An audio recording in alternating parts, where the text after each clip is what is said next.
Yeah, right now, open up your phones again, make sure. BRAD space EIBEN. Yeah. And if I get fewer than 100, then the students have to walk home. Okay, so with that, I think we're good. we have Athena Meyers, the CEO at Niche. She's going to give a great presentation on multi-horizon planning. And with that, are you on here? I think I've turned on the mic. Did I? Oh, you muted. I muted it. Can everybody hear me? Some people are saying no.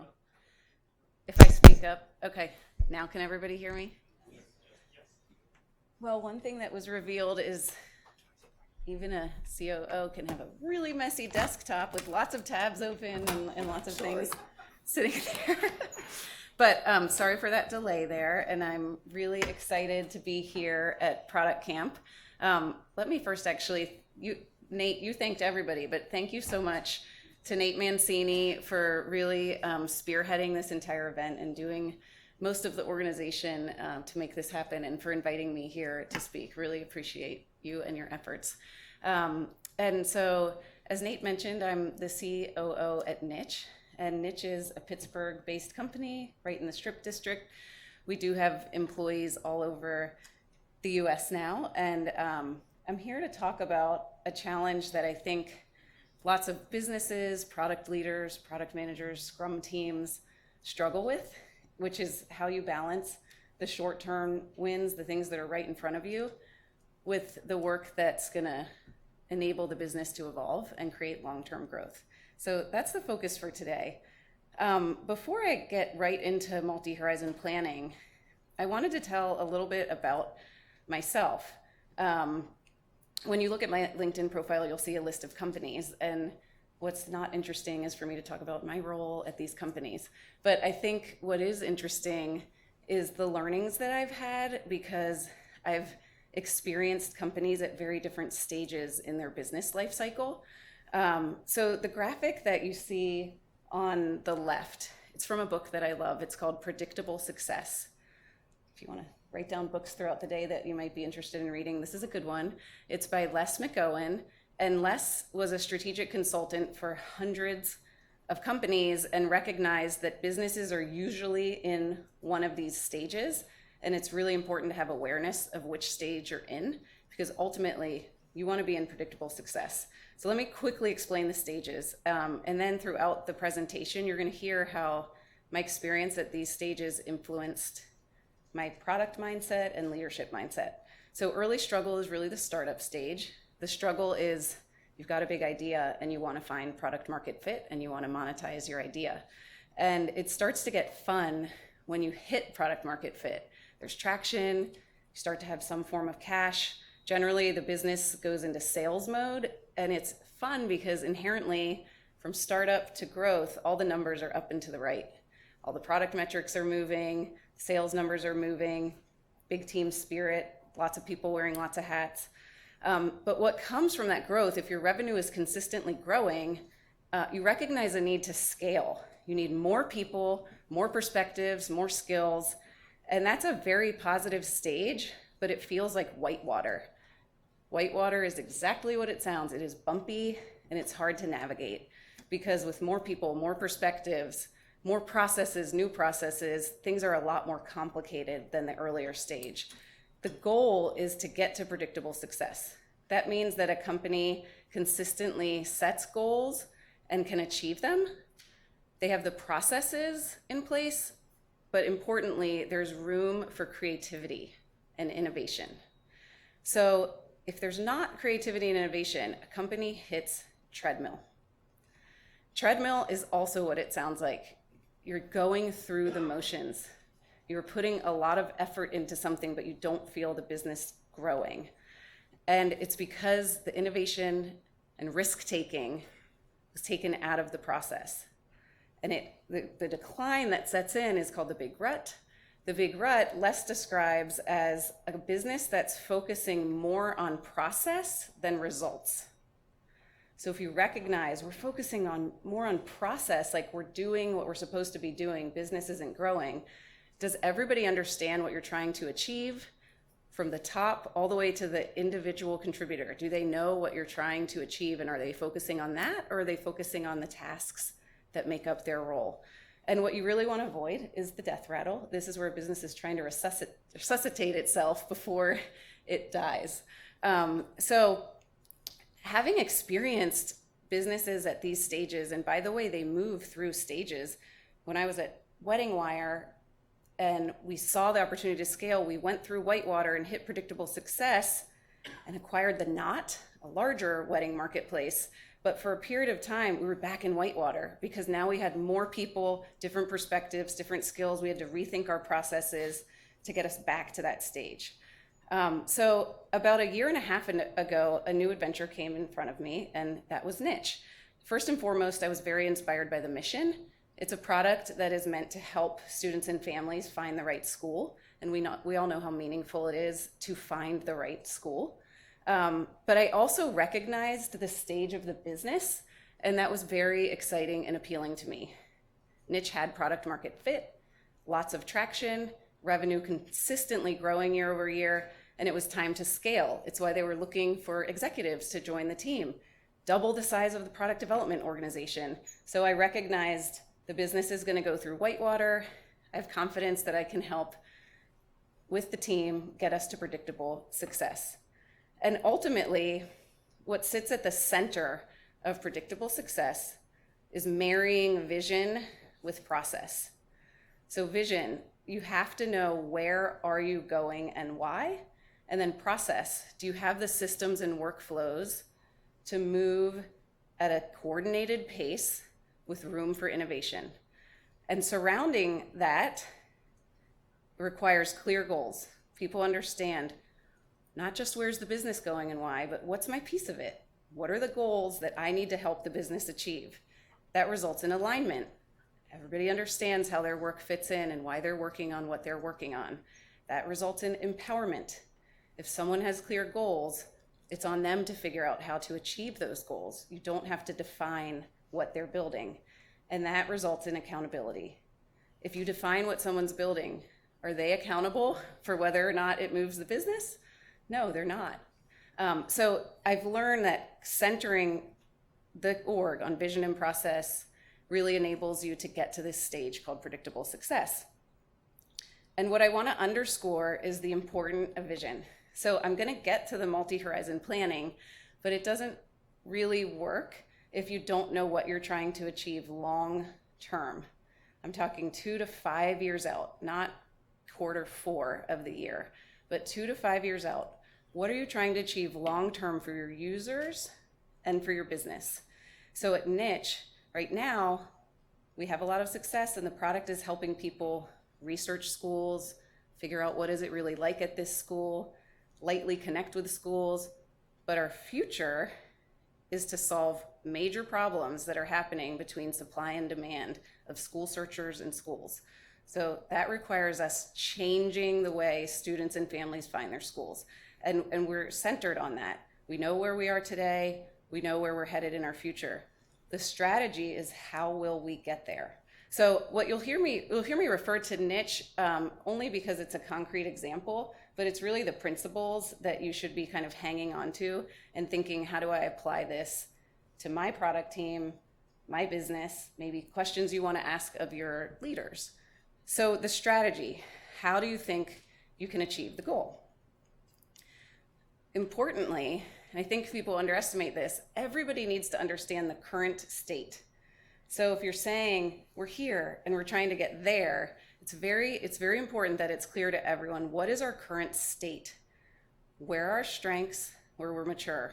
Where are we growing, and where are we not mature at all? So this graphic here, it's really just an artifact, but it's an important artifact because at Niche, it helps everyone in the business understand both how the product value connects to the sales value and where we're strong and where all of our opportunities sit. So we call this our growth board. And what you can see here, the consumer value, our product is meant to solve problems for humans. So that's the consumer is the family and the student searching for schools. And as we solve their problems, we create value for our customers who are the schools. They partner with us. They want to connect with these students. These students might give them tuition dollars. And so this is a moment where we're marrying, as we grow value for our users, we open up products that we can offer to the schools. And what you see across the top are all the segments that we could enter. So on Niche today, there's a profile, there's a school listing for every school in the US from preschool to grad. But that doesn't mean that for all of those segments, we're currently mature and solving all the problems and having the opportunity to partner with the schools. So I would say, looking at the current state, I think to myself, some people look at this, they see all the pink. The pink is where we're not mature, and they may think within our business, we have so much work to do. There are so many things we could be going after at once, because ultimately, for our business to keep growing, we want to turn those pink cells yellow and those yellow cells green. We want to take over the board. I look at it and I think, wow, our business is already successful. Only 5 cells are green. There's so much opportunity here. And then I think we need to make sure we're not trying to go after every single cell at once. If we peanut butter spread our attention on all these cells, which is sometimes what it feels like to people, we can go after grad, we can go after preschool, we can go deep, we can go high.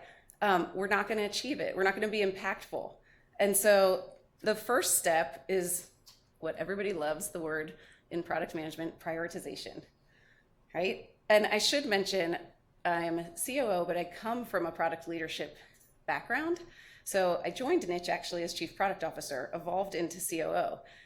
Nate, you were showing the timeline of product management, and I saw at the end how just this product management mindset is really becoming a mindset for leading businesses. And so when I think of myself as a COO with a product background, it's someone who's product driven, like centered on growing the business by solving human problems. A lot of COOs come from a sales driven background, growing the business by figuring out all the different ways that you can generate revenue. And it's really marrying those together. How do we solve human problems in order to grow our revenue? So when it comes to prioritization, this is where I'll start to introduce the concept of horizons. And in order to prioritize the strategy part, it's another assessment. Okay, looking at all these cells, that's your addressable market, but not every cell is equal. You might be able to generate more contracts, higher volume, higher value from certain segments versus others.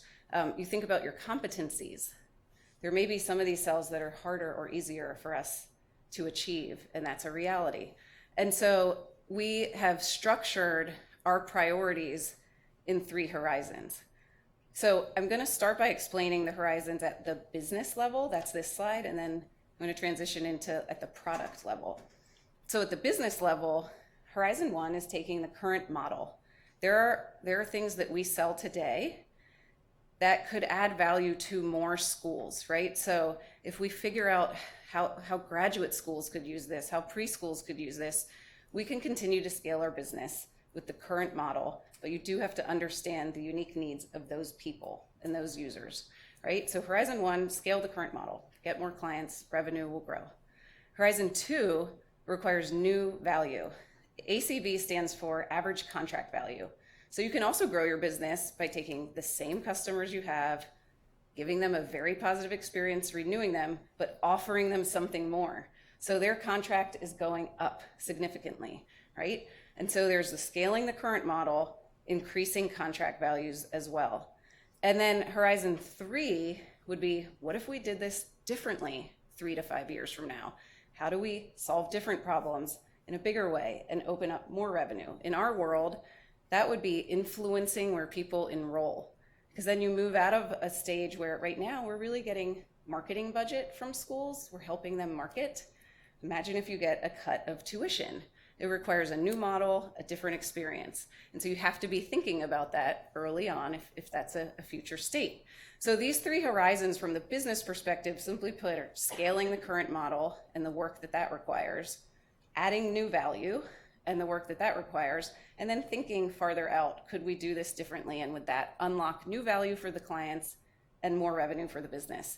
And you can see there are a lot of cells that we're intentionally not going after because we cannot do it all. And this is a 3-year view of where we want to head. So we are realistic that you cannot change these cells in 1 quarter, 1 year.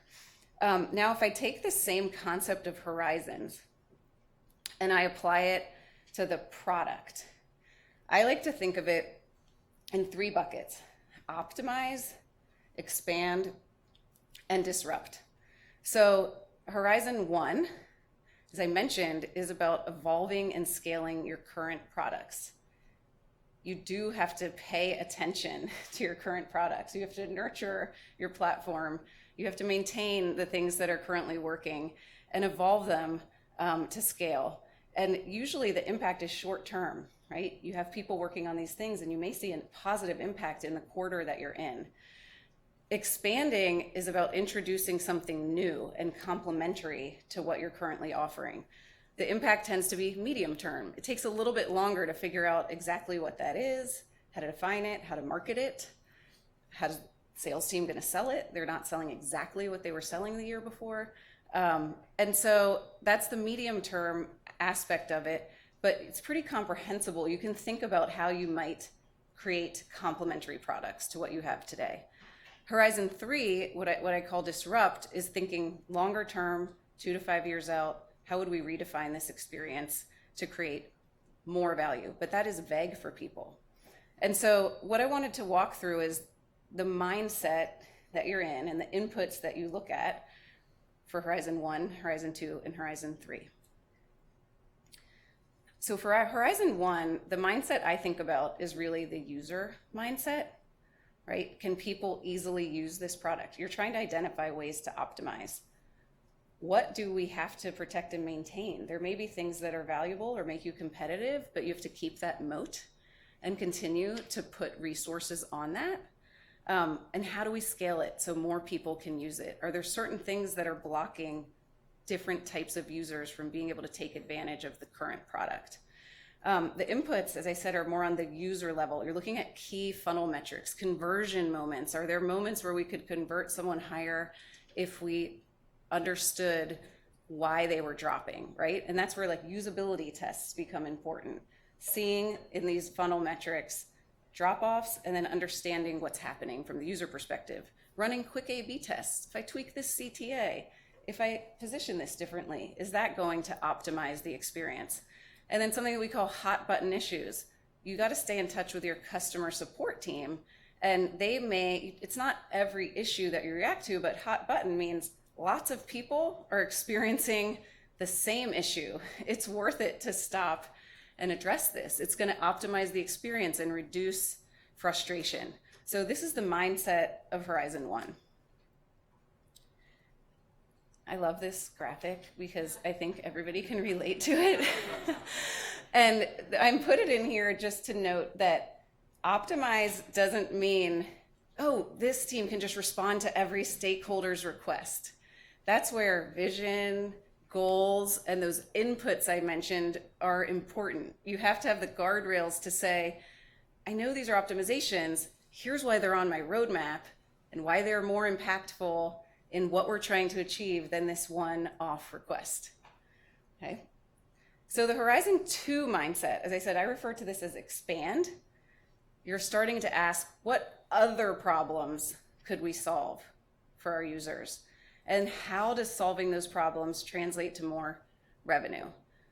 I will say the second question is one that is important, and it is about solving problems from a product management mindset, but I have seen product teams that disconnect themselves from thinking, will the work I'm doing generate more revenue from the business? And that's risky as well, because you may be solving meaningful problems, but you could solve other problems that actually result in revenue growth.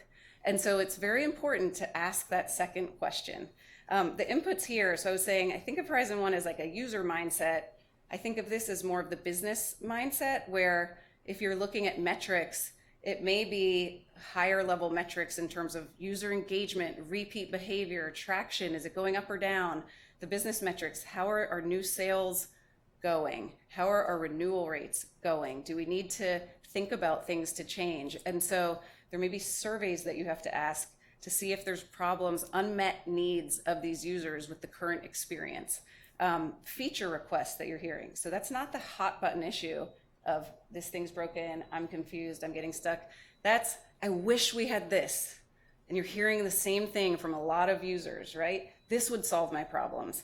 And then client churn. If someone isn't renewing, why? Does it require a new feature because they weren't getting the value that they needed or expected? So this is the mindset of Horizon 2. Okay, I also love this graphic because when you say Horizon 2, new features, new products, there's never a shortage of ideas. The problem is not we need to come up with ideas. The problem is which of these ideas are worth doing. And so again, you're going to keep hearing me underscore vision, goals, right? If you know where you're trying to head and the goals of that team's focus, it's much easier to say why one particular idea does fit in or does not fit in on that path. So now I'm going to get into the mindset of Horizon 3, which I refer to as disrupt. So when I say disrupt, it's because we are all here creating products and software to solve problems. There are things that humans might not know they need until we give it to them. And they're like, wow, this really changed the way I did something. I think we can all think of products that have done that in this world. So even a smartphone, for example, you didn't know that you needed to do everything on your phone until you had the opportunity to do everything on your phone. You might have been asked, how can I make your phone better? And someone would focus on phone calls and conversations and that type of communication, right? And so as a business, you have to be thinking, are there problems we can solve that change the way people achieve this thing that we're trying to achieve? And how does solving those future problems fit into what we're doing today? Because if you know where you're headed, you can start to frame, the optimizations with that lens. So we had the user mindset, the business mindset. This is like the market mindset. What are the market trends in my space? What's happening in the competitive landscape? It's hard to go from vague to tangible. And so that's why I'm sharing this concept of design sprints. Can you raise your hand if you're familiar with the concept of design sprints? Okay, lots of people are familiar with the concept of design sprints. I think design sprints are a great tool for that, looking farther out and trying to identify steps that you can take on that path. So if you're not familiar with design sprints, this is another book I recommend called Sprint by Jake Knapp. Design sprints are a 5-day process, 5 days, with a cross-functional team that at the end, you generally have a prototype to test and get feedback on. But it does start with centering yourself on this mapping day, like mapping the user journey, mapping the user problems, identifying what you could solve, sketching and brainstorming possible solutions, deciding which ones are worth going after, creating a very quick prototype, and getting it to market. And the idea here is to learn quickly if you're thinking farther out. Learn really quickly if there's a there before you put a lot of effort into it. And just a concrete example here at Niche, we know we want to create a totally new and different mobile experience for the high schooler searching for college. Right now, we have mostly web views. It's mostly an experience based on our larger platform. But thinking about what that future experience could be isn't easy. And we did a design sprint. We have tested 2 prototypes that haven't even been built. There's a lot more screens than what you're seeing here, but one is kind of the advisor path. The other one is more of a modular dashboard. But the intention was to get learnings fast on what would resonate with these high schoolers, not to then pause and build this thing for 6 months and release it, but just to make it tangible so that we can start taking steps in that direction. So here's another graphic that I also love because to me it illustrates the value of what truly an MVP is. The Spotify team originally came up with this concept and I just grabbed the image on Google image searches because I love it. So the main point for me, the principle of this slide is centering the MVP on the problem you're trying to solve, not the first thing we should build for the future product state. So let me walk through that in terms of a car and pretend that cars didn't exist. You can imagine if someone's like, we know the problem we're going to solve and we're going to build a car to solve it. Then you might say, let's build the wheels, let's connect the wheels, let's build the doors. Like, you're creating a specific product that will take a while, and then you've got your car. If you center it on the problem, you might say, a person needs to get from point A to point B a lot faster and easier than they do today. Let's give them a board with some wheels on it. And they're like, this is better. I'm getting there faster. It's solving my problem, but I can't really steer. Okay, we'll give you a handlebar. That's an improvement. Okay, this is even better than my board with wheels. But it's really tiring to go long distances. Great, we'll add some pedals. This is better. I can go long distances. I can get there faster. You're solving my problems. Legs are still tired after 15 miles. Okay, we'll add a motor, right? Motor's great. I'm cruising. I'm getting where I need to be. Would love to have my friends with me. And also, God, it sucks when it rains. Okay, we'll put a roof on this and some extra seats. The point is that phase one started solving the problem. There was value for someone at phase one. There's not value for someone to get a wheel handed to them, right? And so that's kind of the mindset I take when I think of MVP. It's, what is the problem we're trying to solve? Can we solve a bit of that problem like immediately, add value immediately? Not what's the first piece of the future state feature that I need to build. So that's important when you're thinking of Horizon 3, redefined products, redefined experiences. What you'll also probably start hearing and sensing is that this Horizon mindset isn't siloed thinking. It's not, I'm over here thinking about the new thing.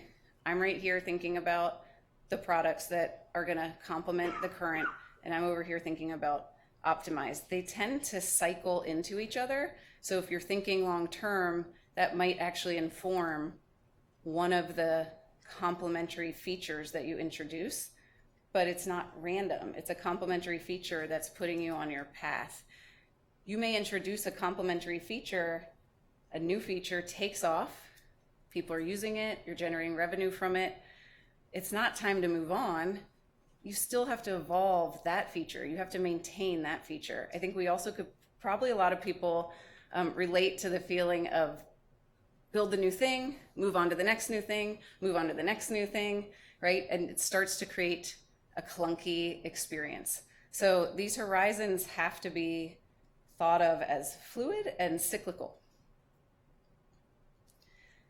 There's also some risks. So now I'm basically going to go into mode of, why wouldn't you just focus on one of these horizons? Because I have also experienced product organizations that are either in optimize mode, new feature mode, or we're building for the future mode. So what's the risk if you're only in Horizon 1 mode? So you're taking your current products and you're just continuing to evolve them and optimize them and listen to feedback and look at funnel metrics. The obvious is that there's a lack of innovation. So you're not introducing new value, you're not solving new problems. You're improving the current solutions. That's risky. And you can see some of the risks here. Newcomer winning, only some incremental revenue gains. You feel like you're in reactive mode. But the ultimate risk of everyone in Horizon 1 is, will the product become irrelevant? 5 years from now, those users' needs have probably changed dramatically. And if you're not kind of trying to think about that and anticipate that, you could become irrelevant because someone else is, right? So you don't just want to be thinking about what's right in front of you. That's the problem with the trees missing the forest, right? You may, if you're in Horizon 1 mode only, you're just staring at all the trees right in front of you, you're missing the forest. I love to fold, as you've noticed, memes and graphics into the presentation, but trying to keep it a little bit more interesting than just my narrative. The risks of focusing only on Horizon 2, so everybody is building new features, right? I think Raise your hand if you've experienced that, or at least the desire of a business to say, let's just keep building new features. I see some hands up. Okay. So the risk here is that you're neglecting the health and maintenance of your product. The new features might have a longer cycle of introducing value, so you are missing some quick gains, some quick wins that are right in front of you. They may not be, if you don't have a Horizon 3 and you're building new, so the top bullets are kind of, you don't have a Horizon 1. If you don't have a Horizon 3, you could be building new features and not, becoming uninnovative, but are they aligned to the long-term direction? You sort of need to know, how do these features align to where we're headed? So I'll let you read this for a second. So if you don't know where you're headed, the product can start to feel very Frankenstein-y, right? And that's where there's a couple takeaways for me on this. One is, again, vision and goals. Do these new features fit in? But the other is input has to come from outside of the business. So it's easy to get input from people within the business on the new features, the new products. And they may be thrilled that you launched them and satisfying to them, but you got to get input from the people that are using the products. So there are also risks of only focusing on Horizon 3, meaning you're thinking far out and where could we go? What could we build? Where should we be? There's a long time before there's any new value. You may be off building, and not putting little things out there to validate that the path is right. And it could be a threat to the current sales or renewals if you aren't addressing why are people not renewing? What does sales need this quarter, right? So this is all to say that the most important element here is it's a balance. You don't want to be all Horizon 3. You don't want to be all Horizon 1. You don't want to be all Horizon 2. I think this is a screenshot of like a greeting card, but it said what I wanted to say in better words here. Don't be so busy looking ahead that you miss what is right in front of you. So when it comes to the balance, I think that is the tricky part, right? You have to think of your teams and your roadmaps with these horizons in mind. And sometimes it's just really thinking about the horizons, like reflecting on it. What % of our people are evolving and scaling our current products? What % are focusing on new products? What % are redefining the future and where we want to head? That % is not going to be it shouldn't be the same even in a planned way for every company. It varies depending on the stage of the company, the size of the product. It's more just recognizing that there has to be some resources put towards each of these types of product development stages. And are you intentionally feeling good about the % breakdown? Does that align with what you're trying to do? And then similarly with a team's roadmap, right? A team can look at their roadmap. What % of this is just tweaking and maintaining things? What % is evolving, creating something new? What % is thinking about the long term? You don't want it to be 100% of any of those things. And so it's just pausing, and even with your team, based on our goals, my Scrum team's goals, the points that we assign to our sprints, is everything tech debt, right? That's a problem. We got to solve that. It's all Horizon 1 and tech debt-y, not even Horizon 1 in Optimize. It's not to say we don't address tech debt. It's just to say there has to be a balance.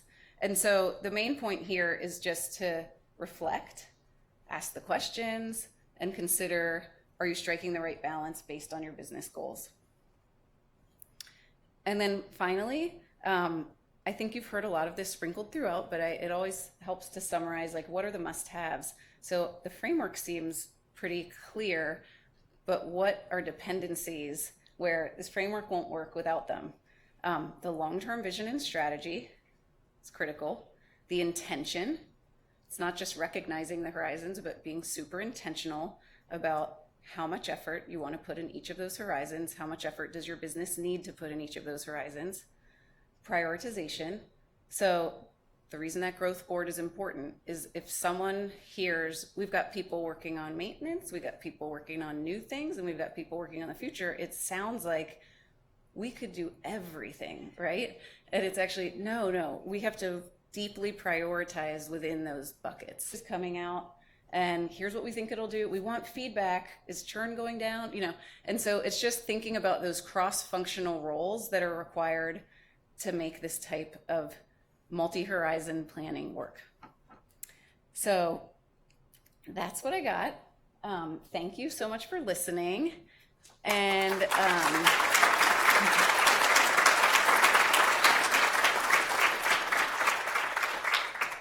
I will put a little plug for Niche because it's a pretty fabulous place. And as I mentioned, we're in Whitewater because we are growing. So we've got a lot of amazing plans, but we also have a need for fresh perspectives, new skills, building out our teams.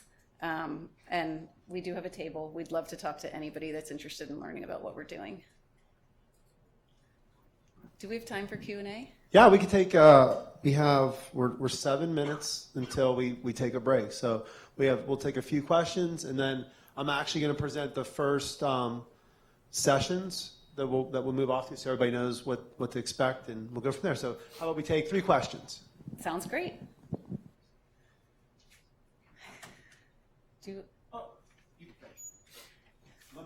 I didn't know if you wanted to give him the mic. Yeah, here we go. Yeah. It's a hot mic. How would you change any of this if you're dealing with technology that's still Horizon 3 in itself? When you say the technology is Horizon 3 in itself, so is that startup mode? In terms of like strategic planning for new technologies that might disrupt the industry. Yes, and so if are you saying the whole business is in Horizon 3 mode? If you're part of a larger business, but you're specifically dealing maybe with the Horizon 3. Okay, part of a larger business, you're the Horizon 3 team. Correct. Yeah, so first of all, I think that that's very healthy. A lot of people carve out R&D teams, right? So meaning they're doing that intentionally dedicating resources on the side to create something new, future state. The important point there is how that work and the connections plug in to the rest of the business. And it may be that the future state you're creating is going to be, there are times where it's a build and reveal. I would say, like the typical product principles, you need to still be kind of validating, testing, evolving, and launching things along the way. But what's critical is that the rest of the organization understands what's happening in that world, right? That they can understand what you're working on, why you're working on it, where you're headed. I feel like the biggest risk is a disconnect where the innovative team or the R&D team is in a silo.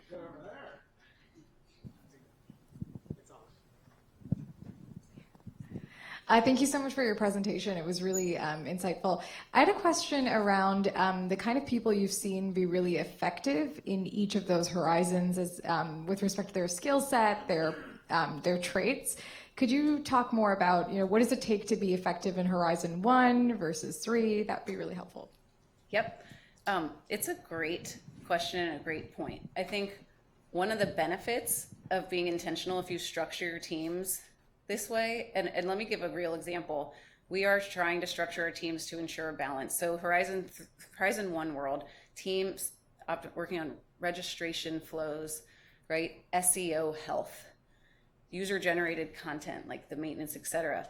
And if there are teams that are focusing on that world, you can look for those skills. So there are people with kind of like an A/B testing growth mindset, super analytical and metrics focused.